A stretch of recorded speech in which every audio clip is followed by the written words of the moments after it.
आपने कहा मुझे कि मैं जीनियोलॉजी में या नसबनामे में, यानी नसबनामा बामुताबिक मती जो है, यानी मसीह का नसबनामा बामुताबिक मती, इसको एलैबोरेट करूं। और इसमें एक प्रॉब्लम आपको नज़र आ रहा था, और वो प्रॉब्लम ये था कि साहब इसमें जो पुश्ते हैं वो जिस अंदाज से मेंशन की हुई हैं, यानी 14, 14 और 14, तो अगर 14, 14, 14 को गिना जाए तो 42 बनती हैं, मगर अब जब हम गिनने बैठते हैं तो 40 बनती हैं। तो क्या इसे हम क्या समझें? क्या ये डिफ़िकल्टी है, कॉन्ट्रडिक्शन है, खुदा न खास्ता, यह है क्या चीज़ है? तो मैं आपसे कुछ पूछता हूँ कि जब आपको मैं सवालात देता हूँ कुछ करने के लिए और याद करने के लिए कुछ असाइनमेंट्स देता हूँ, या लिखने के लिए जब असाइनमेंट्स देता हूँ, तो उसको याद करने का आप क्या तरीका इख्तियार करते हैं? जब भी आप इवन स्पीच करने आते हैं तो याद करने का क्या तरीका इख्तियार करते हैं? तो ज़ाहिर है कि आपको ये तरीका इख्तियार करना होता है कि फ़लाँ पेज से लेके फ़लाँ पेज तक मैं ये गुफ्तगू करूँगा, फ़लाँ जगह से लेके फ़लाँ जगह तक ये गुफ्तगू करूँगा।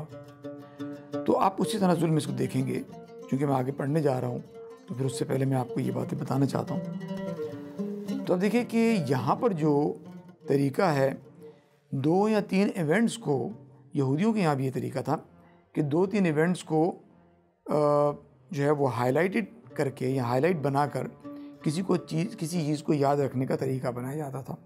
बिल्कुल ऐसे देखिए आपके हम अपनी तारीख शुरू करते हैं क्रिश्चियन कैलेंडर से, इससे पहले लोग शुरू करते थे ग्रेगोरियन कैलेंडर से।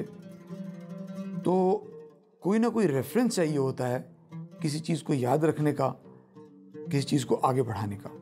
तो यहूदियों के यहाँ ये था कि हज़रत इब्राहीम और हज़रत दाऊद 2 ऐसे बड़े नबी हैं जिनसे बहुत सारी पेशन गोइयाँ या बहुत सारे वादे वाबस्ता हैं, तो उनको उस हवाले से चीज़ों को याद रखा जाता था।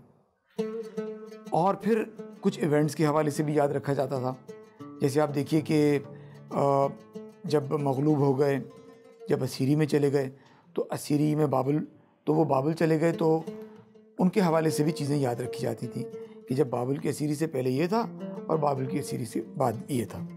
तो अब देखिए कि इसमें आपको जो प्रॉब्लम नज़र आ रहा है वो ये है कि यहाँ भी याद रखने के तरीके थे कि 14, 14, 14, 40, जबकि आपकी कैलकुलेशन में है ये 42। अब वो 40 कैसे बनता है, हमें ये देखना है। बात ये थी कि जब वो 14 लगाते थे इस तरह, मैं आपको पढ़ के बताता हूँ, वो तरीका जो था उनका ये था कि जिस वक्त वो 14 पुश्तें पढ़ते थे तो वो इब्राहिम से शुरू करते थे, इब्राहिम से शुरू करके 14वीं पुश्त दाऊद तक। अच्छा, फिर अगला ये नहीं करते थे कि सुलेमान से शुरू कर देते थे, बल्कि दाऊद को रिपीट करते थे, और वो ये कहा करते थे कि फिर दाऊद से लेके यूसिया तक, और फिर अगली दफ़ा यूसिया को खाते नहीं थे बल्कि यूसिया से दोबारा रिपीट करते थे।